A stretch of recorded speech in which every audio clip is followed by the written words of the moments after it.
युवाओं की जड़ों को नष्ट कर दिया जाए, वो राष्ट्र नष्ट हो जाता है।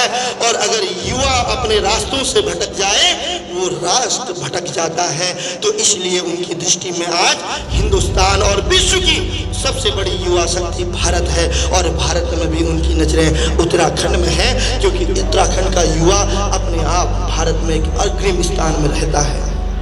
आज उनको पता है कि परमाणु हथियार की जरूरत नहीं, वो उस हथियार से हमारे हिंदुस्तान को नष्ट करना चाहते हैं। उस हथियार के बदौलत वो अपनी इकोनॉमी को बढ़ाना चाहते हैं। उस हथियार की बदौलत हमारे बच्चों का मेडिकल, हमारे बच्चों का फिजिकल, हमारे बच्चों की सोचने की क्षमता खत्म हो जाती है।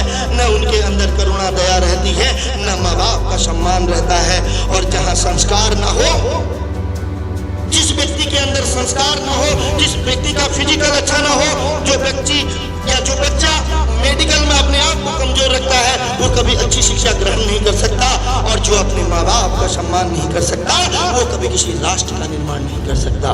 तो मैं कहना चाहता हूँ, इस समय विश्व के लिए सबसे बड़ा अगर आतंक का हथियार कोई है तो वो परमाणु हथियार नहीं, वो कोई कोरिया के किसी तानाशाह से डरने वाला हथियार नहीं, वो हथियार है नशे का हथियार, वो हथियार है ड्रग्स का हथियार, वो हथियार है हमारे दोस्तों द्वारा जब दोस्तों को इंप्रेस करने के लिए, अपने आप को कूल दिखाने के लिए, अपने आप को पैशन में लाने के लिए जब वो एडिक्शन की ओर जाते हैं, उस समय हमारे बच्चों के पेट की आंत गलने लग जाती है।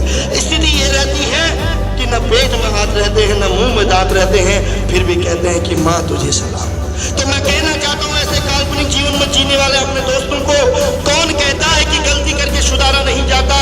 कौन कहता है कि गलती करके सुधारा नहीं जाता? और कौन कहता है अपने माँ बाप के लिए अगर किसी ने कोई गलती को कर लिया है, उस गलती को खत्म नहीं किया जाता? जी हाँ, आज विश्व के लिए सबसे बड़ी अगर आतंक का कोई हथियार है, वो नशे का हथियार है।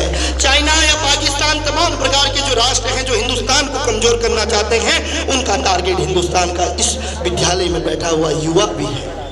मैं निवेदन करना चाहता हूं, जो अपने राष्ट्र के लिए इस धरती माँ को प्रणाम करना चाहते हैं, वो इस जमीन में बैठने से न शर्माए, वो दिल से बैठे, क्योंकि मिट्टी लगने से कुछ नहीं होता।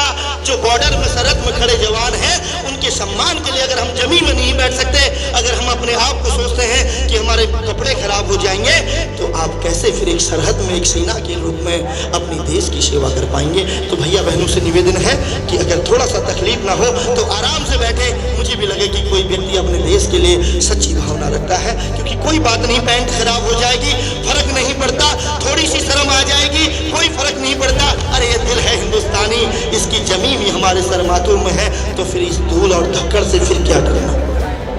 मैं निवेदन करना चाहता हूँ।